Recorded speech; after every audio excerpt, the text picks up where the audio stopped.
What happens when you take Minesweeper, a game built entirely on logic, and fuse it with a genre built on randomness?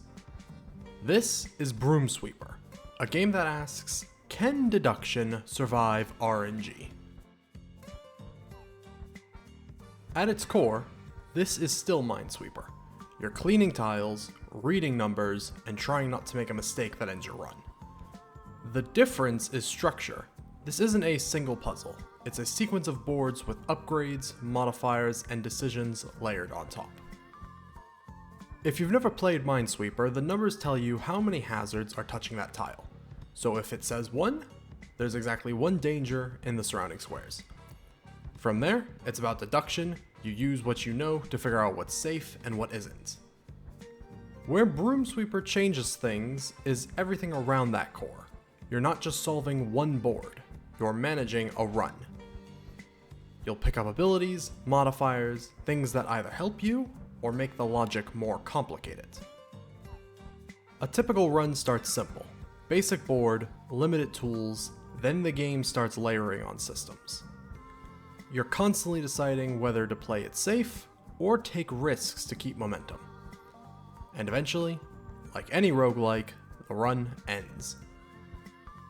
This is where the game either works or doesn't.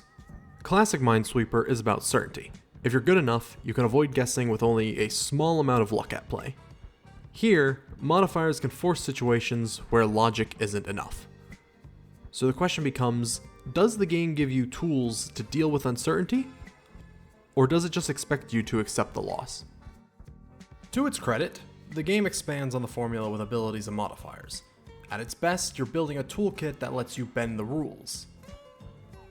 At its worst, it can feel like complexity layered onto something that was originally very clean.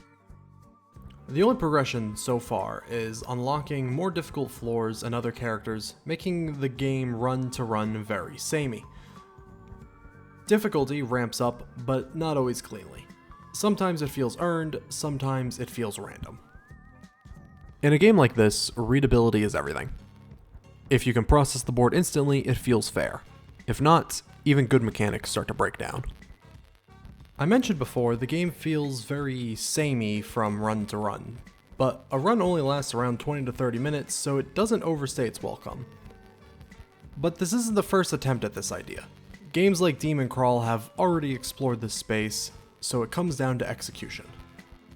Broom Sweeper is an interesting experiment, but it's also a hard sell at $25. There's a solid idea here, and when everything lines up, it feels genuinely clever. But the reliance on randomness combined with a relatively limited pool of content makes the experience feel thinner than its price suggests. If this were closer to the $10 to $15 range, it would be much easier to recommend. But at $25, you have to really buy into the concept and be willing to accept its inconsistencies. Broom Sweeper doesn't replace Minesweeper, it reinterprets it. Whether that reinterpretation is worth $25 depends on how much value you place on the idea versus the execution.